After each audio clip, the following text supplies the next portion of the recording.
আমার নবীর নূরানি জবান মুবারকে বলেন, আনা ওয়া আলিউন ওয়া ফাতিমাতু ওয়াল হাসান ওয়াল হুসাইন, আমি এবং আলী, ফাতেমা, হাসান, হুসাইন ইয়াউমাল কিয়ামাতে, যেহেতু কিয়ামতের প্রসঙ্গ আসছে আর মুহররমের মাসটা মিলে গেছে, এই জন্য আমি হাদিসটা টেনে এনেছি।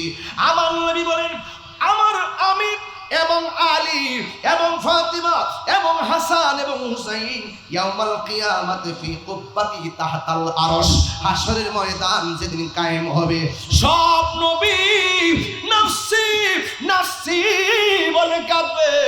আমরা ফানজাতন, আমরা আহলে বায়ত, আমি নবীর সঙ্গে আমার আহলে বায়তের 4 জন হাশরের ময়দানে যে আরশে আজিম থাকবে, আরশের মধ্যে যে গম্বুজটা থাকবে, আমরা 5 জন সেই গম্বুজের নিচে অবস্থান করব। 3 বার কোন আল্লাহু আকবার।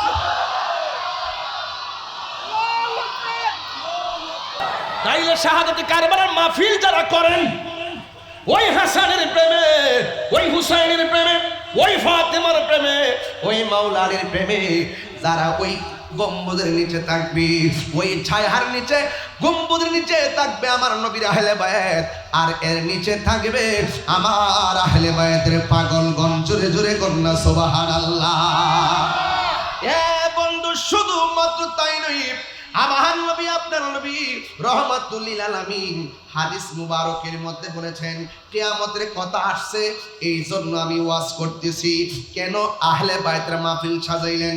আন আলী ইবনে আবি তালিব রাদিয়াল্লাহু তাআলা আনহু আন্না রাসূলুল্লাহি সাল্লাল্লাহু আলাইহি ওয়াসাল্লাম আখাযা বিয়াদি হাসানিন ওয়া হুসাইনিন, আমার নবী একদিন হাসানকে এক হাতে ধরলেন, হুসাইনকে আরেক হাতে ধরলেন।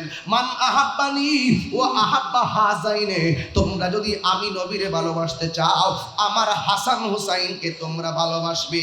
হ্যাঁ বন্ধু, আমার নবী, আপনার নবী বলেন, শুধুমাত্র হাসান হুসাইনকে ভালোবাসবে না, ওয়া উম্মাহুমা, তাদের মা জননী ফাতেমাকে ভালোবাসবে, ওয়া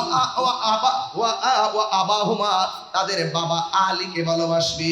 তোমরা যদি এই 4 জনকে ভালোবাসতে পারো, কিয়ামতের ময়দান যতই কঠিন হোক না কেন, আমি নবী বলে দিয়ে গেলাম, যারা আমার 4 জনকে ভালোবাসবে, কানা মাইয়া ফি দারাজাতি ইয়াউমাল কিয়ামা, কিয়ামতের ময়দান যেদিন কায়েম হবে, আমার আহলে বাইতকে যারা ভালোবাসবে, ওই মুসিবতে নাফসি নাফসির টেনশন থাকবে না, নাই কোনো বন্ধুগণ, নাই দরদি, নাই কঠিন দিনে আমার নবী জীবিনে, রোজ হাসর কঠিন দিনে রব্বুল আলামিন ওয়াহিদুল কাহার বলিয়া সাজিবেন হাকিম, থাকিবে না দয়া মায়া স্নেহ মমতা, কেউ হবে না কারো জন্য যাবি নদাতা, হাই হাই হাহাকারে পইরা যাবে ধনী, পিপাসাই ফাটিবে ছাতি, মগজ গলে পানি। এই মাথার আছে না, এই খলিটা উড়ে যাবে, বাতের মার যেমনে টক বক করে পড়ে, আপনার মাথার মগজগুলো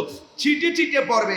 আমার নবী বলেন, যারা আমার আহলে বাইতকে ভালোবাসে, কানা মাই ফি দারাজাতি ইয়াউমাল কিয়ামা, কিয়ামতের ময়দানে ওই ভালোবাসাবাসীর মানুষগুলি আমি নবীর পাশাপাশি বাস করবে। আর জোরে কোন আল্লাহু আকবার। এই জন্য আমার যুবক ভাইরা, কিয়ামতের ময়দান যেদিন কায়েম হবে, ওই কঠিন মুসিবতের সময় আমার আল্লাহ সর্বপ্রথম নামাজের হিসাব নিবে। হুজুরে কোন কিসের হিসাব? আরো বড় করে কোন কিসের হিসাব? ও বন্ধুরে ও বাবা, নামাজের হিসাব নিবে, 1 ইঞ্চি সামনে যাইতে পারবে না নামাজের হিসাব না দিয়া। ও বন্ধু, আমার নবী, আপনার নবী বলেন, মানুষের জীবনের শুরু থেকে শেষ পর্যন্ত কয়েকটা ঘাট আছে। একটা ঘাট হলো সাকরাতুল মাউতের ঘাট, 2 নম্বর ঘাট হলো কবরের ঘাট, 3 নম্বর ঘাট হলো হাসরের ময়দানের ঘাট, 4 নম্বর ঘাট হলো পুলসিরাতের ঘাট। তুমি যখন পুলসিরাতের ঘাটে উঠবা, পুলসিরাতটা এত চিকন হবে, নিচে থাকবে জাহান্নামের আগুন। কথা কোন ঠিক কিনা? আমরা দেশের মধ্যে একটা ব্রিজ আছে কিনা, জান্নাতের টিকিট বের ছিল নির্বাচনের সময়, ওহন অফার শেষ, এখন অফার শেষ, আবার 5 বছর পরে আবার আইবে। ওই জিবার কামড় মারছে, জিবার কামড় মারছে। আয় হায়, ওইটি কি মানুষ নাকি? ওইটি বাউন্ডারির বাইরে কি মানুষ? ইডি আচ্ছা, মা বোন আসে না? মা বোনরা আসে নাই? মারহাবা জোরে কয় নাকি লেগে? হ্যাঁ, যাক, আল্লাহ বুঝার তৌফিক দান করুক। আমিন কর নাকি লেগে? আরো জোরে কয় আমিন। খুশি না বেজা? কালোর গাছ বেড়া আলুর গাছ, ওই কালুর গাটের নিচে কি আগুন না পানি? কথা কর। হায় হায়, রেল আছে, আছে না নাই? আছে না নাই? আছে, এমনি বুঝি বল, আছে, আছে না নাই? একটু পরে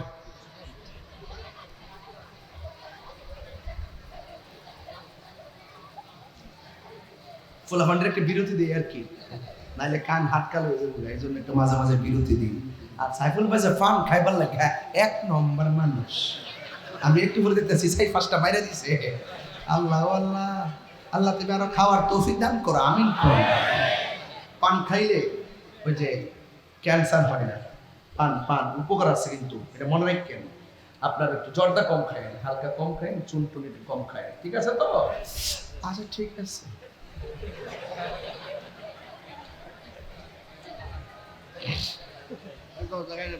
না জর্দা খানে কালো জিরা, হ্যাঁ ফাইন ফাইন, কালো জিরা খাবে, ঠিক আছে, কালো জিরা খাবে। মারহাবা, শুকর করেন আলহামদুলিল্লাহ। কালোর গাড়ির নিচে কি আগুন না পানি?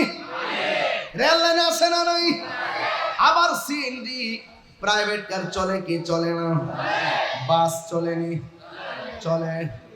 এ বন্ধু, কালুর গাড়ির ব্রিজের নিচে হলো পানি, আর আমার আল্লাহ একটা ফুল বানাইবো, সিরাত বানাইবো, রাস্তা বানাইবো, এটার নাম হলো ফুল সিরাত। নিচে পানি না, নিচে হলো জাহান্নামের আগুন।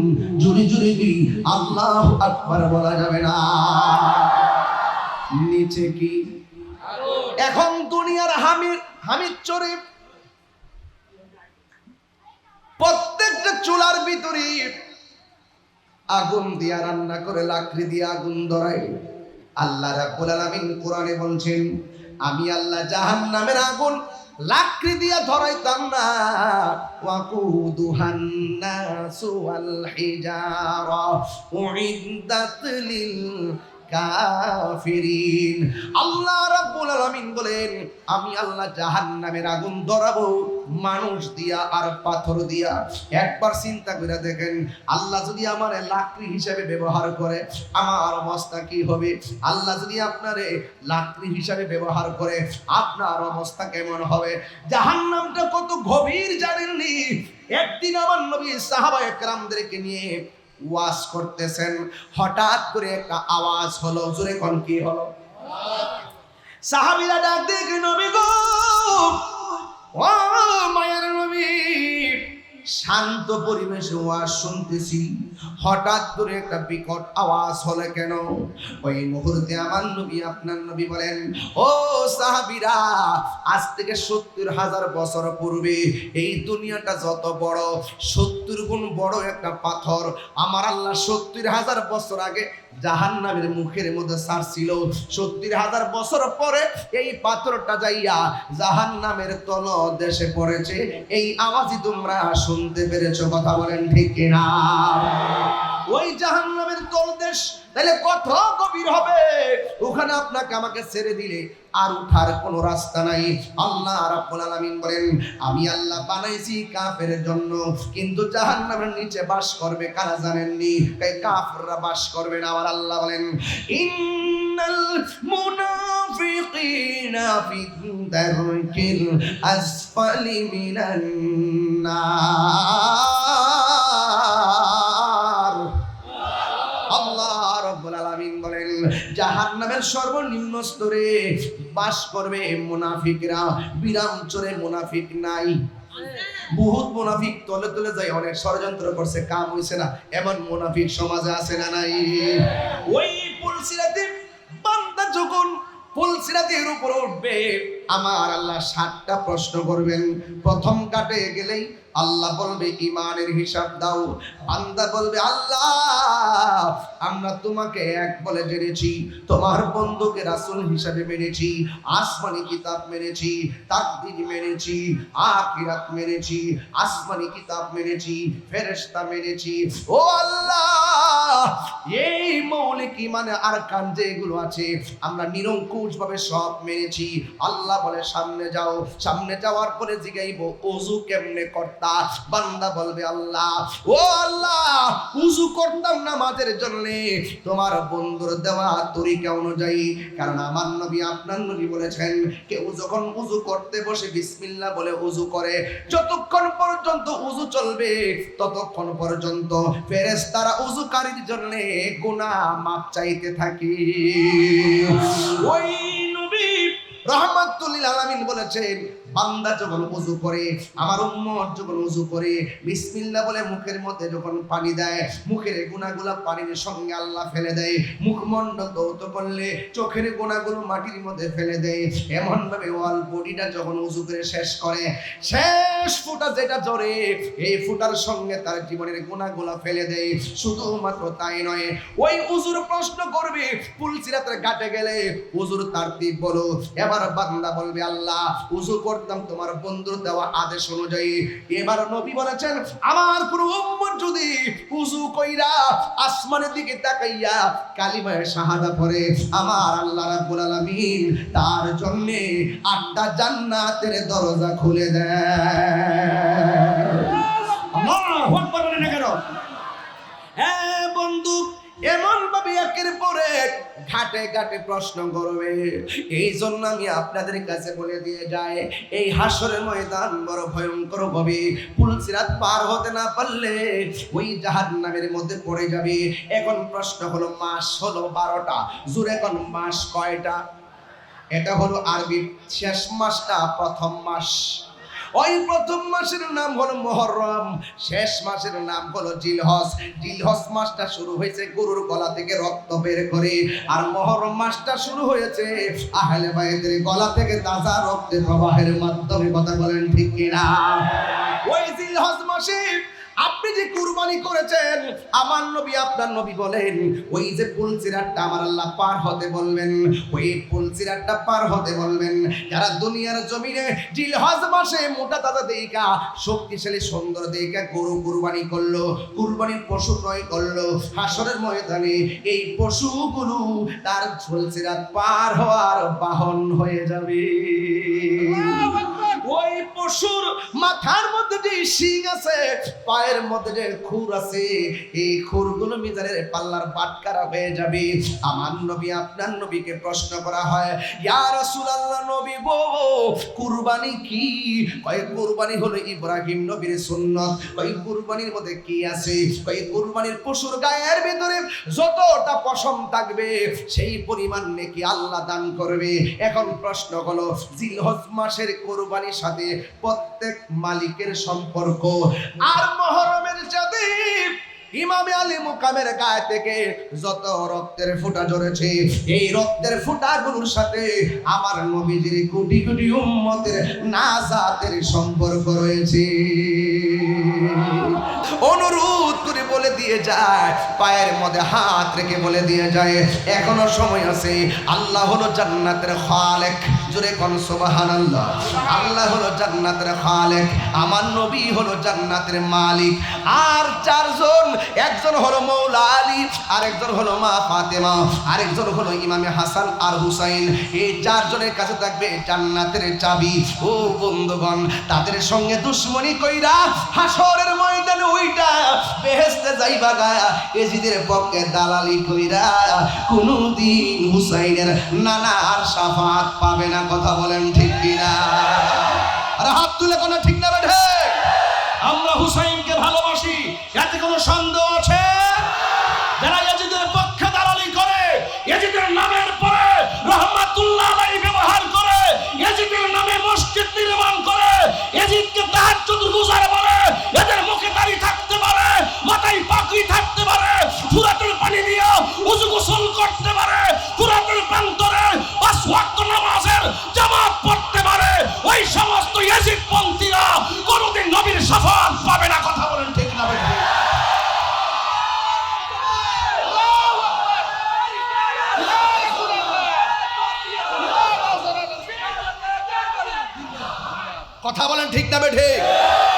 আমরা হুসাইনকে ভালোবাসি, কোনো সন্দেহ আছে? হুসাইন কারবালার জমিনে নামাজ পড়ছে কি পড়ে নাই? তীর নিয়ে বল্লম নিয়ে তিনি নামাজ পড়েছেন কেন? নামাজ পড়েছেন এই জন্য, ওরাও নামাজ পড়েছে, হুসাইনও নামাজ পড়েছে, তিনি বুঝিয়ে দিয়ে গিয়েছেন তাদের নামাজ আর নিফাক বিল ইতিকাদের অন্তর্ভুক্ত। আমার নামাজ হুব্বুল্লাহ ওয়ালিল্লাহ ওয়ালিল্লাহি ওয়ালির রাসূল, আমার নামাজ হলো আল্লাহ এবং নবীর ভালোবাসার জন্য। এই মুনাফিকদের সঙ্গে আমাদের কোনো সম্পর্ক নাই। আমার পোলাপানগুলো কই? এই পোলাপানগুলো কই? মুনাফিকদের সঙ্গে সম্পর্ক করা যাবে না। নবীর দুশমনদেরকে সালাম দেওয়া যাবে না।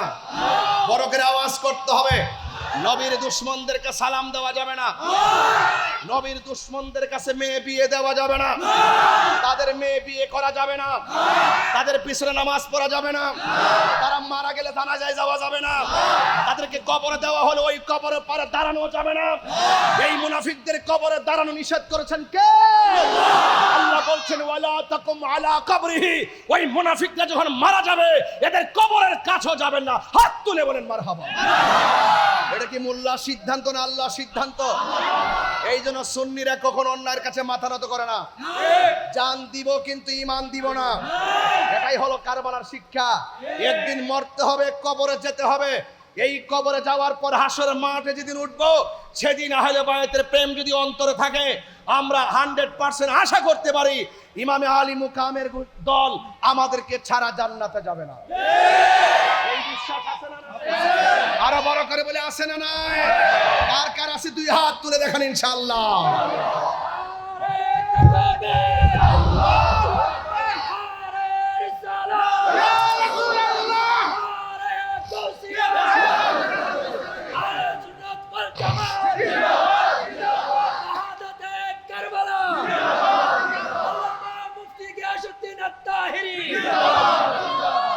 সকলে বলে আল্লাহু আকবার।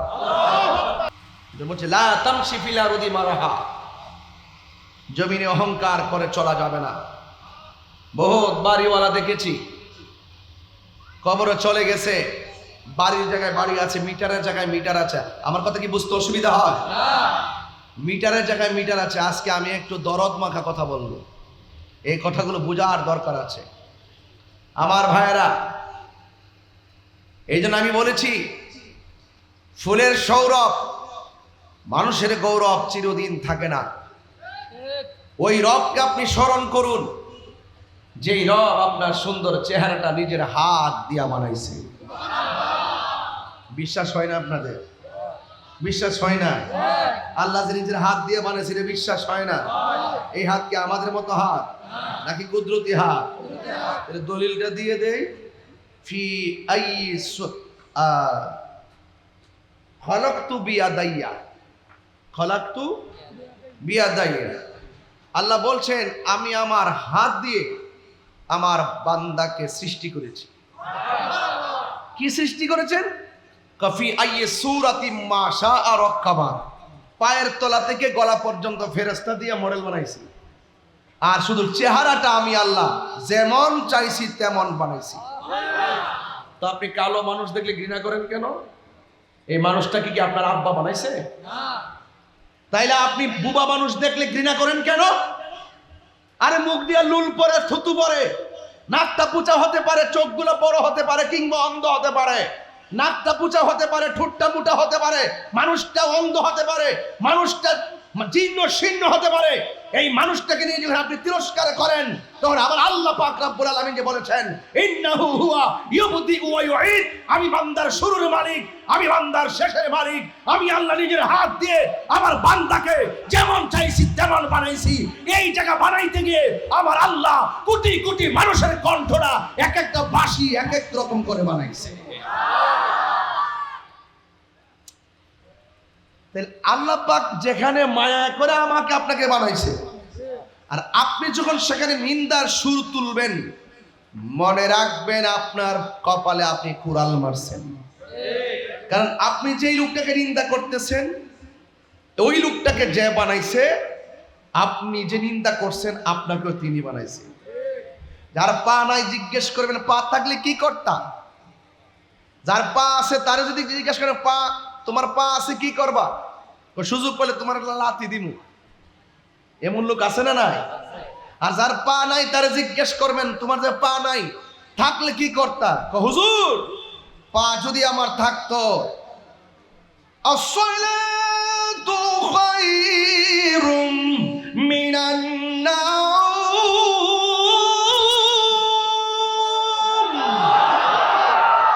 যদি আমার পা থাকতো ফজরের নামাজের টাইমে যখন মসজিদে সেই ধ্বনি হতো আমি এই পা দিয়ে হেঁটে হেঁটে আল্লাহর ঘর মসজিদে গিয়ে সাজদায় করে দিতাম। দৃষ্টিভঙ্গি পাল্টান, সমাজ পাল্টে যাবে। দৃষ্টিভঙ্গি চেঞ্জ করেন, সমাজ বদলে যাবে। কথা বলেন ঠিক না বেঠিক? যার চোখ নাই তারা যদি জিজ্ঞাসা করেন চোখ থাকলে কি হতো, সে বলতো চোখ থাকলে প্রতিদিন ফজরের পর মন খুলে কোরআন তেলাওয়াত করতাম। বলুন আমাকে আপনাকে এত সুন্দর নমুনায় বানাইছে কে? এই আওয়াজে তো আমি শান্তি হব না, জোরে কর না কে?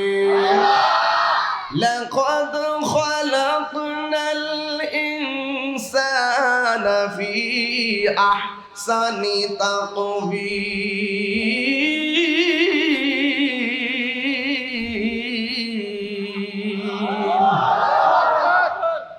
অবশ্যই অবশ্যই আল্লাহ পাক রব্বুল আলামিন বান্দাকে অবয়ব সুন্দর নমুনায় বানিয়েছেন। সুবহানাল্লাহ। কে বানিয়েছেন? আরো বড় করে কে বানিয়েছেন? আল্লাহ বানিয়েছেন। তাই সেজদা পাওয়ার মালিক কে? শক্তি আছে, একদিন কি শক্তি থাকবো?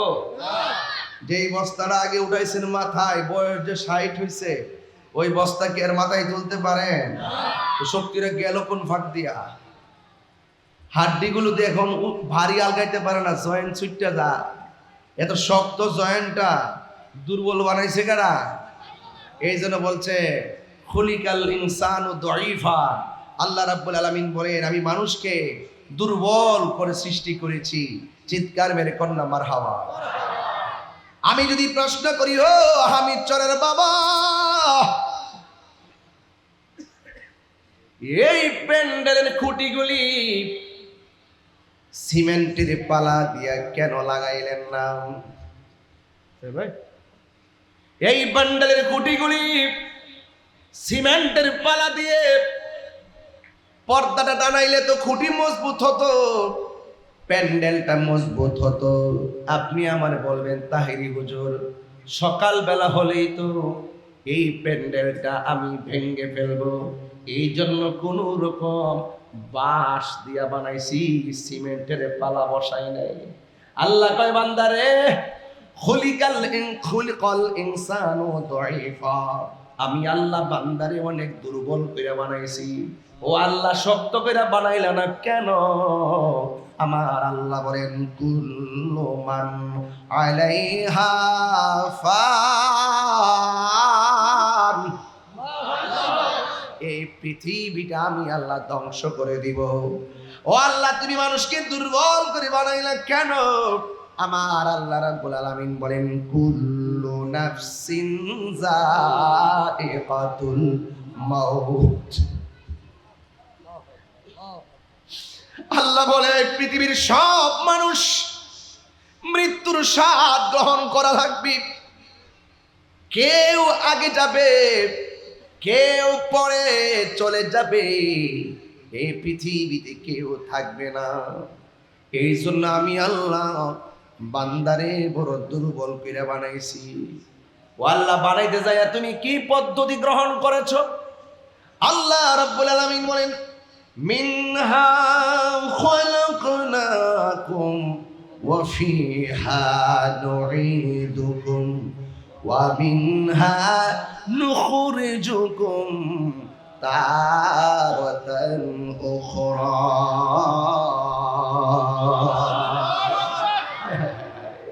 আল্লাহ রাব্বুল আলামিন বলেন এই মাটি থেকে তোমাকে সৃজন করা হয়েছে, এই মাটিতেই তোমাকে দাফন করা হবে, এই মাটি থেকেই তুমি একদিন একদম উঠে হাসরের ময়দানে উলঙ্গ অবস্থায় একত্রিত হবে।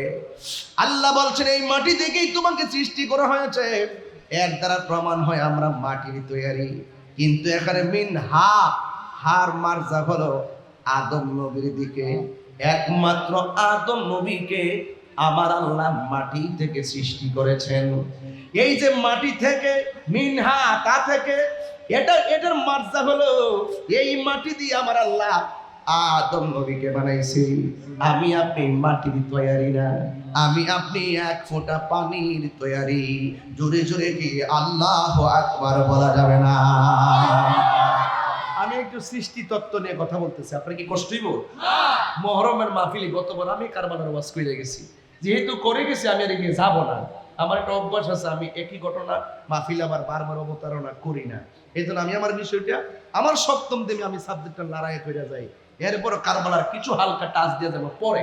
যদি কি অসুবিধা হইব আপনাদের? বাবা আপনাদের কি অসুবিধা হইব?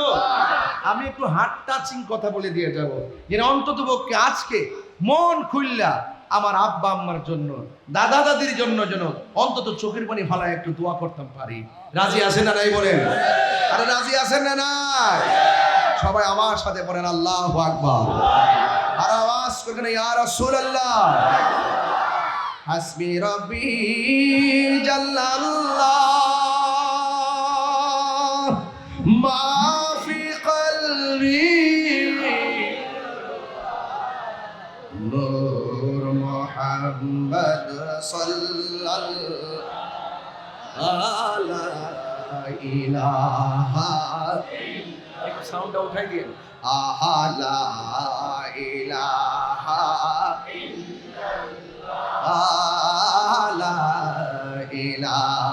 একটু মোহব্বতে হাতটা লড়াই একটা লড়া দেন না লড়ে।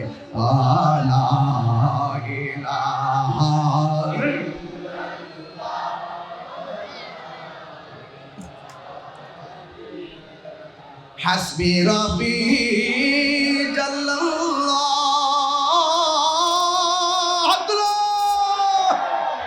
মা ফি কলবি গায়রুল্লাহ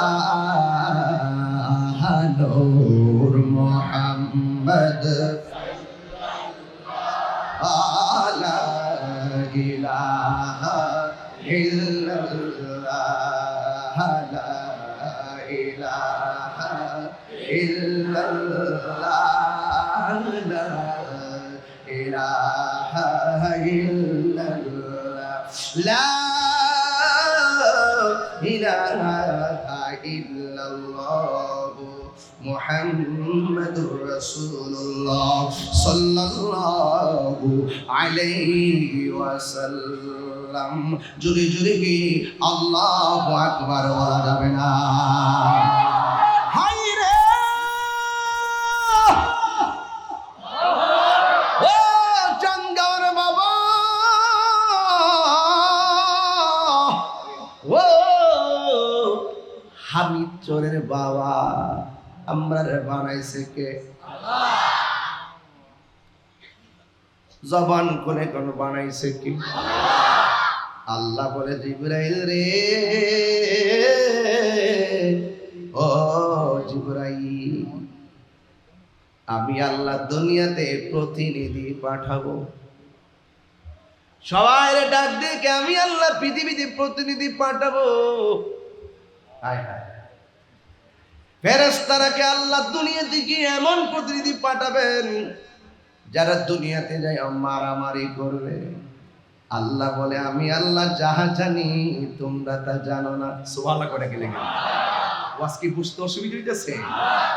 হ্যাঁ, এই জন্য আমার যুবক ভাইরা আল্লাহ রাব্বুল আলামিন বলে জিবরাইল যাও, দুনিয়াতে যাও, যায়া এক মুষ্টি মাটি নিয়ে আসো। মাটি কান্নার সুর দিয়া কয় জিবরাইল কেন এসেছো? জিবরাইল আলাইহিস সালামকে আল্লাহ পাঠাইছে মাটি নেওয়ার জন্য। এই মাটি দিয়ে দুনিয়াতে প্রতিনিধি পাঠাবে। মাটির তো অভিজ্ঞতা আছে। এই দুনিয়াতে মানুষ আসার আগে জিন ছিল, জিন। কথা কি এই কিশোর বয়সের পোলাপান গুলো তো আমাদের মানবের ইতিহাস জানার দরকার, এদেরকে জানাইতে হবে। মারহাবা জুড়ে গণ। এরপরে মাটি জিব্রাইল মানুষ দুনিয়াতে যাইয়া যদি জিনের মতন অত্যাচার করে আমি মাটি সহ্য করতে পারবো না। এই কথা বলার পর মাটির কান্নাতে জিব্রাইলের মায়া লেগে গেছে। ওই জিব্রাইল সাল্লাম সোজা আল্লাহর কাছে গেল। আমার আল্লাহ ডাক দিয়ে কয়, জিব্রাইল মাটি কোথায়? ও আল্লাহ, মাটির কান্নাতে মায়া লেগে গেছে। আল্লাহ বলে, ও মিকাইল, তুমি গিয়ে মাটি নিয়ে আসো। মিকাইল আলাইহিস সালামও ফিরে আসলেন, ইসরাফিল আলাইহিস সালামও ফিরে আসলেন।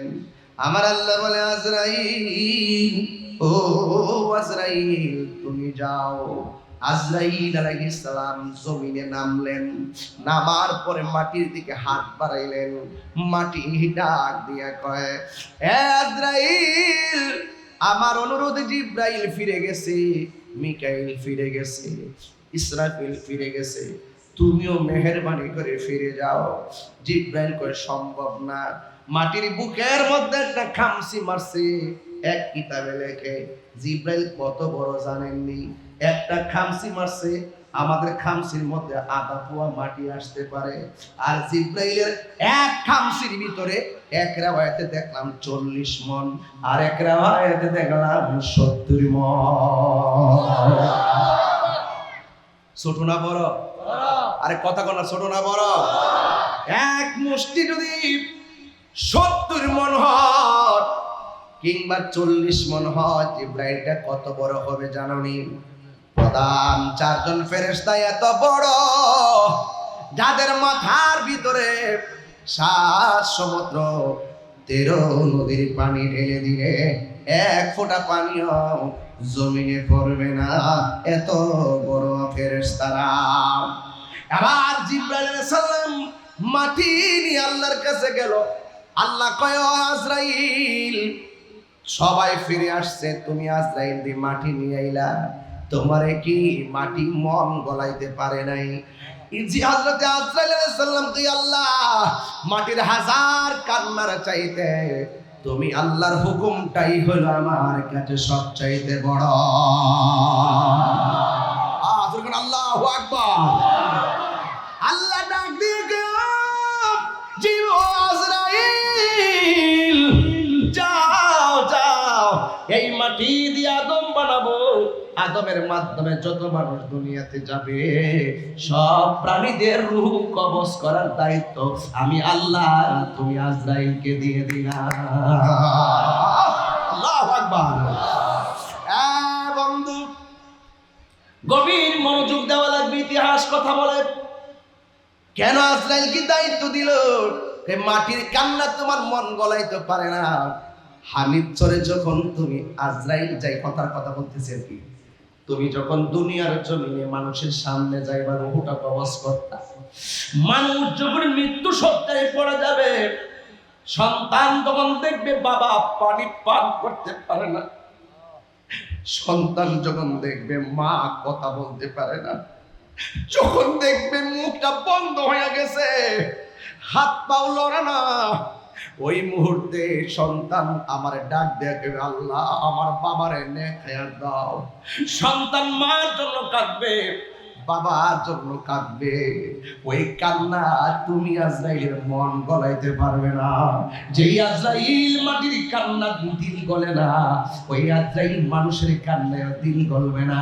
এই জন্য আমি আজরাইল তোমার সেই প্রেমের স্রোতের ধারা অব্যাহত রেখে আমি আল্লাহ তোমাকে প্রাণীদের রূহ কবজ করার দায়িত্ব দিয়ে দিলাম। আল্লাহু আকবার, আল্লাহু আকবার।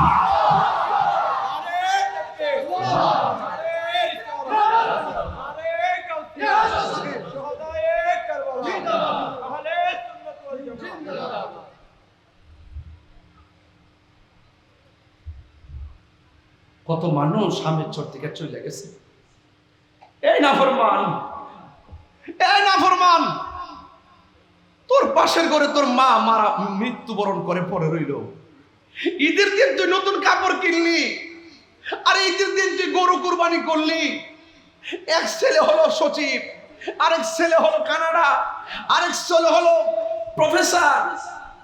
তোরা ঈদের দিন মার খবরটা নিলি না, 8টা দিন পরে পাশের রুমে কইরা মা মইরা পচ্চা রইল, খবর নিলি না। আরে না ফরমান, আরে না ফরমান, কি জবাব দিবি আল্লাহর দরবারে? কথা কোনো ঠিক না বেঠে। সমাজের মধ্যে হামিদ চরে বহুত মানুষ আছে যারা মা বাবাকে কদর করে না, কথা কোন ঠিক না বেঠে। আজকে দেখলাম, বিশ্বাস করেন কিনা জানি না, একটা বাবা হাঁটতেছে, মুরব্বী মানুষ, হাইটতে হাইটতে বলতেছে আমি শেষ বেলা ওসিয়ত করে দিয়া যায়, আমি মারা গেলে যেন আমার একটা সন্তান আমার মাটি না দেয়, আমি মারা গেলে যেন একটা সন্তান আমাকে স্পর্শ না করে। আমি অভিশাপ দিয়ে গেলাম, আমি ওসিয়ত করে গেলাম, সন্তান তোমার জীবন ধ্বংস হওয়ার জন্য এটাই যথেষ্ট। আছে কি না এমন সমাজে? আরে কথা কোন আছে কি না বলে। শুধু ওয়াজ শুনলেন না, আল্লাহর ওয়াস্তে ওয়াজটা হামিদচরের ঘরে ঘরে নিয়ে যাবেন। বুঝতে পারছেন কি বলতেছি? বুঝতেছে? এই জন্য ভাইয়ের আমার আল্লাহ ডাক দিয়ে আজরাইল ফেরেশতাদেরকে আমার আল্লাহ বলে মাটি দিয়ে আদম বানাও। আদম বানালো, গলা পর্যন্ত বানালো। আল্লাহ রাব্বুল আলামিন বান্দার নকশা বানালেন, ভিতরে রূহ দিবে। দেওয়ার পরে রূহটা যখন ভিতরে প্রবেশ করবে, তখন আদম নবীর ভিতরে যখন রূহটা দিয়ে দিবে, তখন আদম নবীর নাক দিয়ে একটা হাসি আসবে। জোরে কোন কি আসবে? একটা হাসি আসবে। হাসি আসার পর আদম নবী তখন বলবে আলহামদুলিল্লাহ। যদি জীবনে কোনো পরীক্ষার মধ্যে যান, ইন্টারভিউতে গেলে আপনি জিজ্ঞাসা আদম নবীর প্রথম কথা কি, তখন আপনি বললেন আদম নবীর প্রথম কথা হলো আলহামদুলিল্লাহ। কখন বলছিল? কয় ভিতরে যখন রূহ দিছে, রূহ দেওয়ার পর তখন নাক দিয়ে একটা হাসি আসছে। হাসি দেওয়ার পর বলছে আলহামদুলিল্লাহ। এই জন্য কিয়ামত পর্যন্ত আদম সন্তান দুনিয়াতে আসলে হাসি দেওয়ার পর কি পড়ে? আলহামদুলিল্লাহ। এটা এমনি আসে নাই। নায়রি নায়র হইল সেবার, চলো নিজের দেশ। চাইতে হইব নি? আরো যাইতে হবে নি। নায়রি নায়র হইল সেবার, চলো নিজের দেশ। তোমার নিজের খাতায় লিখায় আছে, নিজের খাতায় লিখায় আছে স্বামীরা দেশ। এবার চলো নিজের দেশ। নায়রি নায়র হইল সেবার, চলো নিজের দেশ। চাইতে হবে নি, হইব নি। যেই ঘরের মধ্যে আমরা যাব, জবান খুলে কোন সেই ঘরের নাম কি? অনন্ত শিব। জবাব দেওয়া লাগবে কার কাছে? আরো জোরে বলুন, কার কাছে? আল্লাহর কাছে দিতে হবে। হায়াতের মালিককে। কেউ আগে, কেউ কথা কয় রে, কোয়াস বলে, কেউ আগে, কেউ দেশে, কেউ দেশে, কেউ দিনে, কেউ। হাইরে, যে যেখানে মরবে ওই জায়গার মধ্যে মৃত্যুবরণ করা লাগে। আমার আল্লাহ বলেন ওয়ামা তাদরি নাফসুম বিআইয়ি আরদিন তামুত। বান্দা, তুমি তো জানো না কোন জায়গায় তুমি শেষ নিঃশ্বাস ত্যাগ করবে। আপনারা জবান খুলে বলেন জানি কে? বন্ধু, আদম আলাইহিস সালামকে আমার আল্লাহ মাটি দিয়া বানাইছে, আমাদেরকে আমার আল্লাহ এক ফোঁটা পানি দিয়া বানাইছে। যদি আপনার জিন্দেগি তালাশ করেন, এক ফোঁটা পানি যখন মার পেটে গেল, এই পানিটারে রক্ত বানাইছে কে? এই রক্তের ফোঁটাটারে গোশত বানাইছে কে? গোশতটারে ধীরে ধীরে বডিতে রূপান্তরিত করলো কে? বডির ভিতরে হাড্ডিগুলা ঢুকাইলো কে? দরজা দেখছেন নি? একটা দেখছেন না, মাথা নষ্ট। দরজা দেখছো না? কথা কয় সব অনেক জায়গা আছে শক্ত পাকা করণ যায় না, জানালা আসেনি, কবজা লাগানি, কবজার কারণে লাগা যায়। দরজার ভিতরে কবজা আসেনি, এই কবজার কারণে দরজা চাইপা লাগা যায়। আল্লাহ কয় আমি আল্লাহ তোরে বানাইতে যাইয়া কবজা লাগাইছি। দেখেন হাত, এই এই এই। যদি এই কবজাগুলো না দিত তাইলে এই যে সাল হইছিলাম এমনি থাকতো।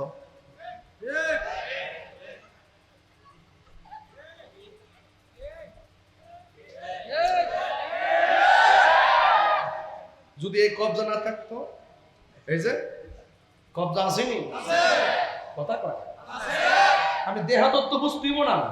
মহান রব যে বলছে, আরে যে নিজের নিজে চিনতে পারছে সে আল্লাহরে চিনতে পারছে। যদি এই শুধু এই কবজা খান না দিত আর আঙ্গুল যদি এমনি এমনি করে না দিত, ভাত খাইতে পারতো? কথা না, ভাত খাইতে পারতো? একটা আঙ্গুল না থাকলে দেখতেন কত কষ্ট লাগে। কিভাবে আল্লাহ পাক রব্বুল আলামিন আপনাকে বানাইছে আপনি চিন্তা করেন না। যদি এই হাত সোজা থাকতো, ভাত খেলে নিলে এমনি ঢুকাইয়া।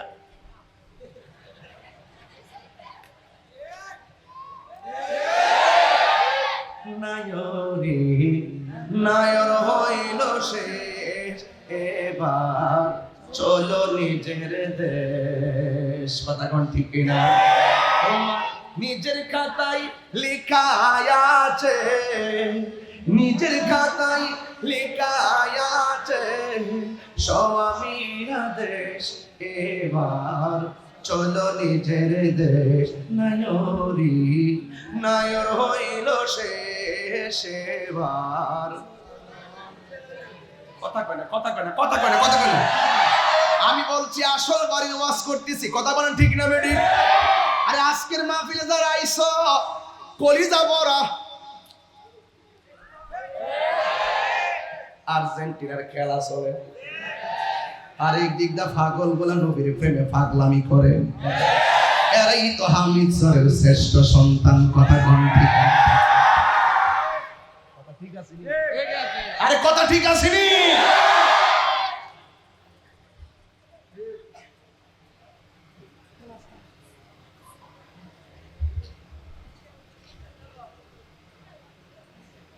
আপনার একটু কষ্ট হইতেছে বোধ হয়। আমি আপনাদের পক্ষে আসি তো, আসি তো। খাওন যাবনি, কবজা না থাকলে চলবনি। খাও মোবাইল কানদন যাবনি নাকি? তাই যে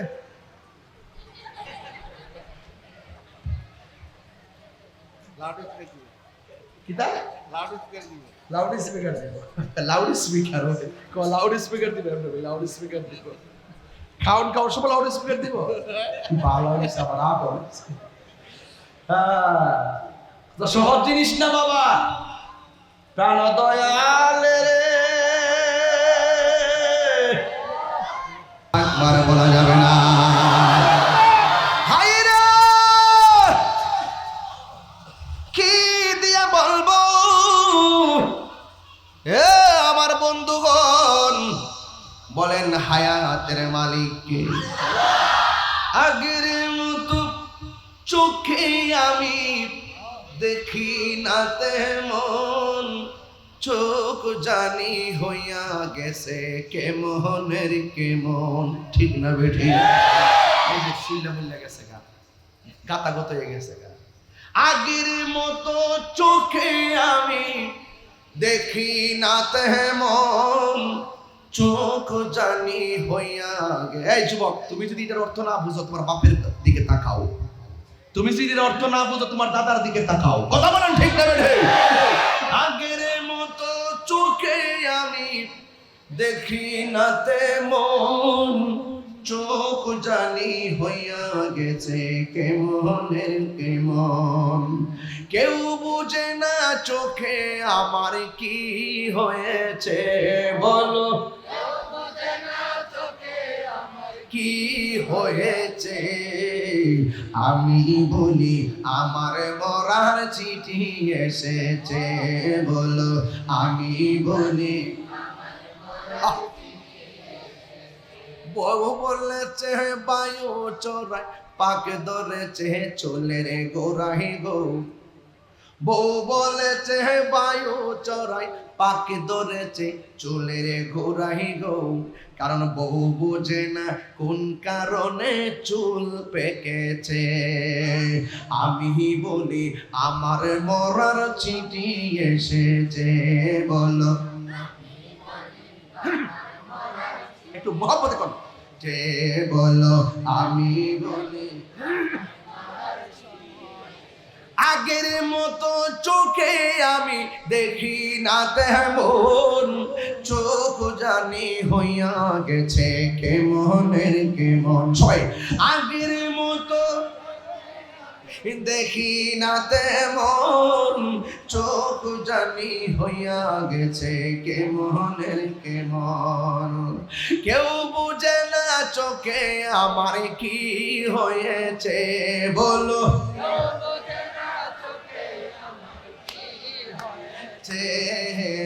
আমি বলি আমার মরার চিঠি এসেছে, বলো আমি বলি চিঠি এসেছে। জুড়ে জুড়ে কি আল্লাহু আকবার বলা যাবে না? হ্যাঁ বন্ধুগণ, আমার আল্লাহ আমাদেরকে এই যে পানির ফুটা থেকে রক্ত, রক্ত থেকে গোশত, গোশত থেকে সুটাম, দেহ ভিতরে রড ঢুকাইছে মানে হাড্ডি, এরপরে আমাদের ভিতরে রুহুটা ঢুকাইয়া দিছি। দরজা নাই, জানালা নাই, কি খাইলাম না খাইলাম, মার পেটের ভিতরে তো 10 মাস 10 দিন ছিলাম, কথা কোন ঠিক কিনা? আমার আল্লাহ ওই মায়ের চোটরের যতন করে রেখেছেন একজন, জবান খুলে বলুন তিনি কে? এরপরে আমি দুনিয়ার জমিনে এসেছি, আসার পরে আমার শৈশব কেটে গেল, কিশোর বয়স কেটে যাচ্ছি, যৌবন কাল এসেছি, বার্ধক্য হয়ে গেল। কেউ আগে, কেউ কেউ দিনে, কেউ কেউ দেশে, কেউ এইভাবেই তো সিরিয়াল টু সিরিয়াল চলে যাইতেছি। বন্ধুরে বন্ধুরে, ও হামিদ চোরের বাবা, এই জন্য আজরাইল কখন আসে কেউ জানে না, সবসময় মরণের জন্য প্রস্তুত থাকা লাগবে। আল্লাহ রাব্বুল আলামিন কুরআনুল কারীমের ভিতরে কত সুন্দর করে আমার আল্লাহ ইরশাদ করে দিয়েছেন, ও পৃথিবীর মানুষ, তোমাদেরকে আমি আল্লাহ সৃজন করেছি, তুমি তো মুর্দা ছিলে, তোমার জিন্দা আমি আল্লাহ বানিয়েছি। হ্যাঁ বন্ধু, যারা জিন্দা যারা মুর্দা তারা কোনোদিন এক হতে পারে না। আমার আল্লাহ বলেন, ওয়ামা ইয়াস্তাবিল আহইয়া ওয়ালাল আমওয়াত। আল্লাহ রাব্বুল আলামিন বলেন, যারা জিন্দা যারা মুর্দা তারা এক হতে পারে না। জিন্দা মানুষ হামিদ চোরের মাহফিলে এসেছে, আবার হায়াতে বাঁচতে বাড়িতে চলে যাবি, কিন্তু যারা হামিদ চোরের গুরুস্থানে পড়ে আছে, ঈদের দিন এত খাওয়ান খাইলাম, নামাজ পড়লাম, নতুন কাপড় পরলাম, কিন্তু কবর থেকে আর আমার বাবা আপনার বাবা ফিরে আর ঘরে আসতে পারে নাই। এটাই হলো কবরের জিন্দেগি, গেলে আর আসা যায় না, কথা কোন গেলে আর আসা যায় না। ওই কবরে যাওয়ার আগে আপনারা আওয়াজ করে বলুন, নামাজের দরকার আছে না নাই? মা বাবার খেদমত দরকার আছে না নাই? আর জোরে বলেন আছে না নাই? আল্লাহ রাব্বুল আলামিন বলেন, ওয়া ক্বাদা রাব্বুকা আল্লা তা'বুদু ইল্লা ইয়্যাহু ওয়া বিল ওয়ালিদাইনি ইহসানা। আল্লাহ রাব্বুল আলামিন বলেন, অবশ্যই তোমাদের উপরে ইবাদত করাকে আবশ্যক করে দেওয়া হয়েছে। আমি আল্লাহ ছাড়া কারো ইবাদত করা যাবে না। জবানটা খুলে বলুন, সিজদা পাওয়ার মালিক কে? আমি আল্লাহ ছাড়া কারো আমার কাছে মাথা নত করা যাবে না। আমি আল্লাহ ছাড়া কারো ইবাদত করা যাবে না। হ্যাঁ বন্ধু, হেলাই হেলাই জীবন ধ্বংস করে দিয়েন না। শাসচলে বসে বসে নামাজের টাইমটা কাটাইয়া দিয়েন না। ক্যারাম বোর্ড খেলে খেলে কাটাইয়া দিয়েন না। মোবাইলে লুডো খেললা কিংবা জুয়া খেললা সময় নষ্ট করেন না।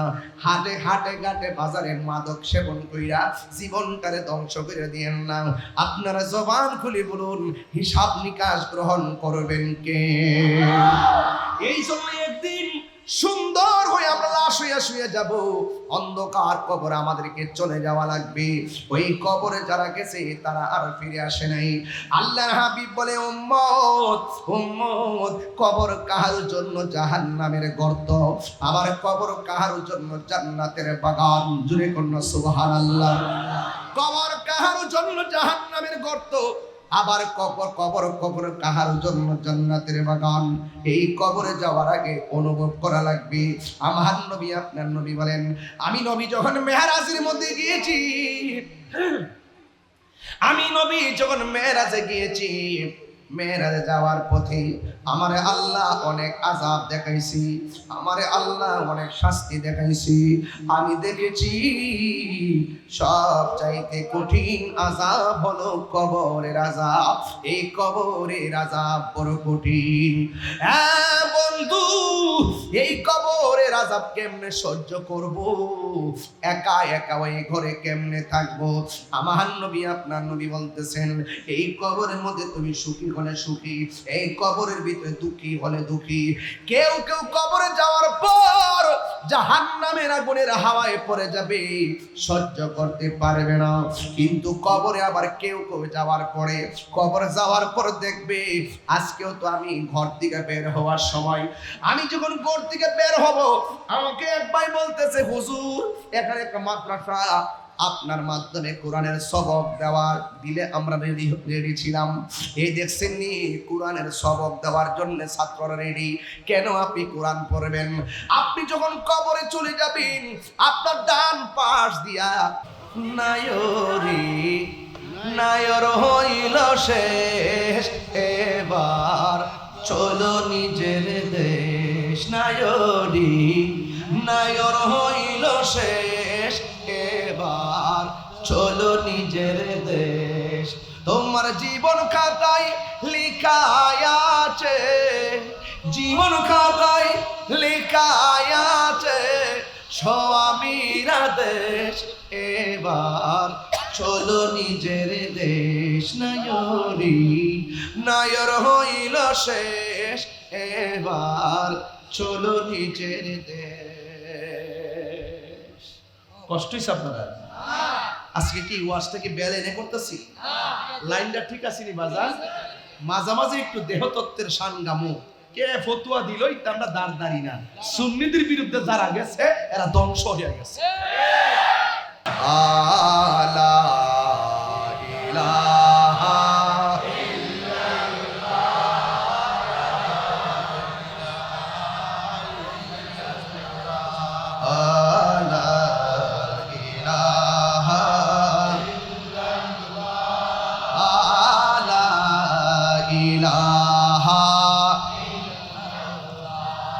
লা মা'বুদা ইল্লাল্লাহ, লা মাকসুদা ইল্লাল্লাহ,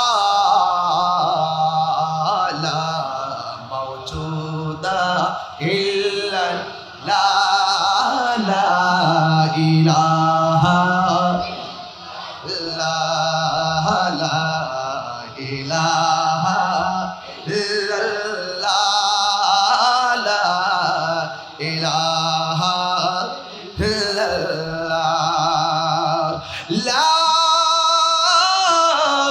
ইলাহা ইল্লাল্লাহ, মুহাম্মাদুর রাসূলুল্লাহ সাল্লাল্লাহু আলাইহি ওয়াসাল্লাম। জুরি জুরি কি আল্লাহু আকবার বলা যাবে না? বন্ধু, এখন থেকে যারা কবরে, কিয়ামত পর্যন্ত তারা কি ঘরে না কবরে? সুখে কিনা দুঃখে আছে পৃথিবীর কেউ জানে না। এদের অবস্থা যেমন হবে, আমি তাহিরের অবস্থাও এমন হবে। সুখী হলে সুখী, দুঃখী হলে দুঃখী। আমার আল্লাহ বলেন, ওয়া মিনহা নুখরিজুকুম তারাতান উখরা। এই কবর থেকে মানুষ ঝাঁকে ঝাঁকে উলঙ্গ অবস্থায় একটা ময়দানে উঠবে। ওই ময়দানের নাম হলো হাসরের ময়দান। কথা কোন ঠিক কিনা? আয়েশা সিদ্দিকা বলে, ইয়া রাসূলুল্লাহ, নবী গো, ও মায়ার নবীজি, একজন উলঙ্গ আর একজন উলঙ্গ, একজনের সামনে আর একজন দাঁড়াইব, এটা কেমন লজ্জাকর মাঠ হয়ে গেল না? আল্লাহর হাবিব সাল্লাল্লাহু তাআলা আলাইহি ওয়াসাল্লাম বলেন, আয়েশা রে, তুমি কি লজ্জার কথা বলতেছ?